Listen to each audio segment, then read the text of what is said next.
There's been a division in conservative media over whether or not Derek Chauvin, the guy that was responsible for putting his knee on the back of George Floyd, where George Floyd then started to say, "I can't breathe," and you guys are all aware at this point in time with the Black Lives Matter narrative surrounding all of that. There has been let's just call it a campaign to free Derek Chauvin, or to pardon him from the federal charges that have been filed against him.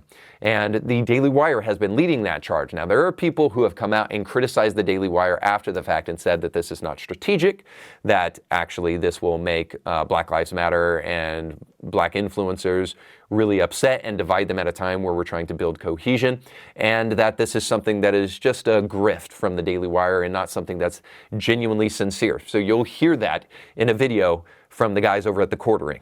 I know that I have in the past definitely had, my issues with the Daily Wire.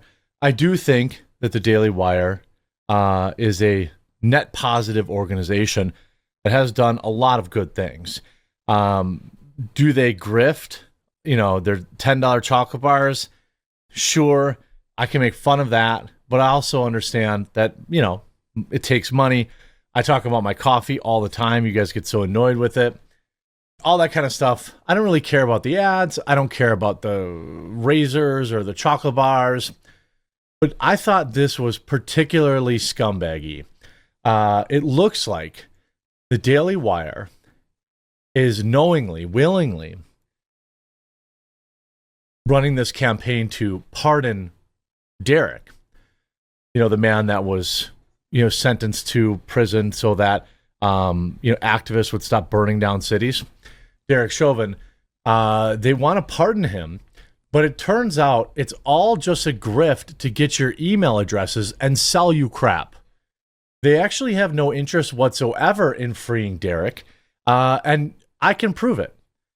Because, quite frankly, Ben Shapiro knows that Donald Trump cannot pardon Derek Chauvin. They knew this, they launched a website, and they did so to collect your email addresses. That's it. Now, how do I know this? Well, first of all, this story was broke by Mark Dice this morning, so massive shout out to Mark Dice. You may have noticed that they have been running this free Derek, right? We want to free pardonderek.com. Well, let me lay out some very simple specifics. The president cannot pardon state charges. The president can pardon federal charges. Derek Chauvin is in prison on state charges. There's some weird escalator, like a federal charge of like something stupid. But he's in prison on a state charge. Donald Trump can pardon him for that all he wants, but he's not getting out of prison. Ben Shapiro knows this. Ben Shapiro is a Harvard-educated lawyer.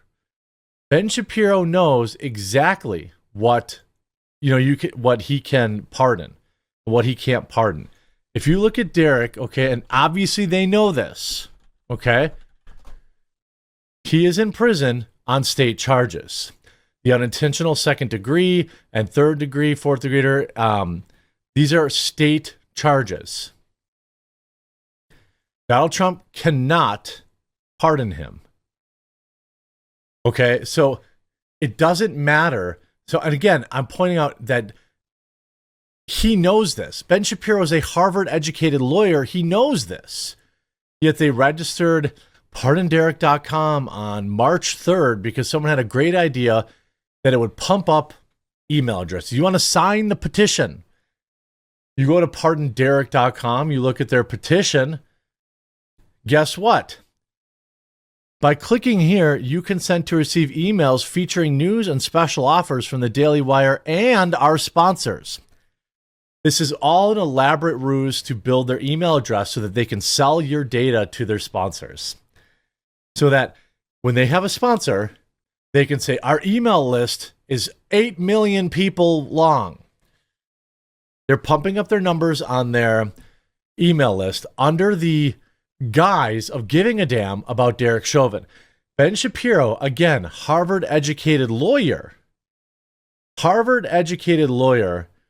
absolutely, positively knows that Donald Trump cannot free Derek Chauvin. And yet they did it anyway. And I want to share a little bit of Mark Dice's video because he does such a great job. Let's see this. If you're not following Mark Dice on YouTube or Rumble, you really should. The Daily Wire and Ben Shapiro engages in, thinks that is a great idea. That Ben Shapiro is very brave for taking on such a controversial position. But if you understand what it is that they're actually doing, you realize that this is a new low in conservative media. Yes, it is. Stay tuned for this because, as Paul Harvey used to say, wait until you hear the rest of the story. And subscribe to my channel if you're new here because you're not going to get information and analysis like this. I agree. Anyway, follow Mark Dice. But how could this possibly be a bad thing, you're wondering? Shouldn't Derek Chauvin be released from prison? Well, absolutely. But like I said, wait for it. He didn't just make this announcement off the top of his head. This was a planned campaign that they launched last week with an accompanying website, pardonderek.com, which we'll look at closely in a moment. President Trump should, in fact, pardon Derek Chauvin. As I say, we will be covering this pretty extensively in the coming weeks. Right now, you should go to pardonderek.com and sign our petition asking President Trump to grant justice. He can't pardon him. Ben Shapiro, lawyer, knows that he can't pardon him. He's literally grifting off a man who's unlawfully in prison to build their email list and sell you Daily Wire subscriptions, chocolate bars, and razors. All right, so there's a lot there, but really only three things in particular. First of all, Ben Shapiro is a Harvard-educated attorney, and he knows that pardoning Derek Chauvin from those federal charges won't really do anything, that he can't be pardoned. Well, this is, first of all, absolutely untrue. It's untrue in two ways. First of all, Derek Chauvin can be federally pardoned. Will that mean he gets released from prison? No. But Ben Shapiro never made that claim. And in fact, I've heard him say multiple times on his show this. If we're going to talk about delivering pardons, President Trump, I think, should really seriously consider pardoning on federal charges. He can't pardon on state charges. Derek Chauvin, who is convicted of the murder of George Floyd. So I don't think Ben has been misleading about this at all. He's put all the cards on the table from the very beginning. He has never once suggested that if Trump pardons Derek, that means all of a sudden that Derek is free. That's not the point. The point, and I believe there is a bit of strategy here, is that if you release Derek Chauvin of these federal charges, that is the precursor to perhaps the state being galvanized and encouraged to revisit those charges and potentially releasing him from those as well. The other part of this is something that I think is small but not insignificant. If Derek Chauvin is pardoned of these federal charges, he will get out of jail about 2 years earlier, because right now he's serving a concurrent sentence, which means he's doing the state charges and the federal charges at the exact same time. But there will still be about 2.5 years on top of those state charges with these federal charges. And I don't know about you, but years in jail actually matter a lot. And right now, I think he's not set to be released until like 2038 or something like that. And so, yeah, 2036, if it were me in jail, I think would be well worth it and should be done. Now, the second claim here is that the Daily Wire is just simply grifting. Now, the reason I don't like this is that we could claim this about anybody for any reason at any point in time. Like, I have advertisements on my show, and you better believe the Quarter Ring has advertisements on their show. Just because Jeremy sells razors and he sells chocolate bars doesn't mean that they're grifters. It just means that they're capitalist, and more power to them. Besides, the whole razor thing and the chocolate bar thing are trolls, very consistent with the Daily Wire's, I guess, business model.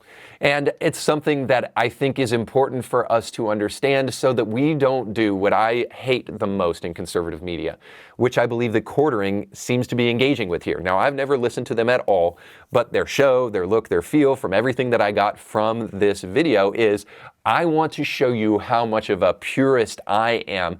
And the way to do that is I'm going to compare myself to this other conservative and show you how unfaithful they are to the conservative cause and how pure I am. So look at them. They're a bunch of traitors, and most importantly of all, look at me. And quit watching them, watch me, which seems very self-serving, especially when you have to lie repeatedly to make that case, which is exactly what they did in the Quarter Ring. Ben Shapiro has never claimed once that Derek Chauvin would be released. He has given the case as honestly as he possibly can to these people, but it doesn't stop the Quarter Ring dude from Jeremy, I believe his name is, from repeatedly saying Ben Shapiro is a Harvard-educated lawyer, and he knows that he can't pardon Derek Chauvin. Yes, Trump can. Yes, Trump can pardon him. He can pardon him of federal charges. No, it doesn't mean he'll get out immediately, but he can be pardoned, and it does make a difference. And besides, even if none of that were true, the third thing is the most important thing here. It is simply the right thing to do. I guarantee you Jeremy or any other conservative that's talking about this story right now believes, as I do, that Derek Chauvin did not have a fair trial. I'll go as far as to say that I do not believe that Derek Chauvin is responsible for the death of George Floyd. I think you need to watch the documentary The Fall of Minneapolis before you come away with an opinion about any of this stuff, and I think it will potentially change your mind. So at the end of the day, I'll just say, as J.D. Vance said, I don't care, Margaret. I don't care if the Daily Wire is using this as a grift. I don't care if Ben Shapiro is misleading people. I don't care if Derek Chauvin only gets a couple of years shaved off. I don't care if Black Lives Matter activists don't like this. Here's what I care about. It's the right thing to do. And whenever you find the right thing to do, a real Christian conservative anyway, would fight for that thing. This is where strategy and the grift actually fade away. Because if you are truly a Christian conservative, you will fight for what is right. You will make sure that an innocent man does not spend any bit longer in prison than he has to. And this is the only way you know that you are really willing to stand for truth. It is only when those truths are inconvenient, and only when those truths maybe won't even matter in the long run, but you do it anyway, that you can ever make a claim to being a man of principle. And every single Christian conservative better be that. And we need more of them. All right, thanks so much for watching. Don't forget to like, share, and subscribe. And if this show was beneficial to you, then you will love becoming a member over at indythinker.org/support, where you can gain access to all sorts of material that will help you build your Christian worldview and take it to the next level. Ebooks, audiobooks, movies, and so much more. Don't forget to check out our sponsors down below, but most importantly, go with God.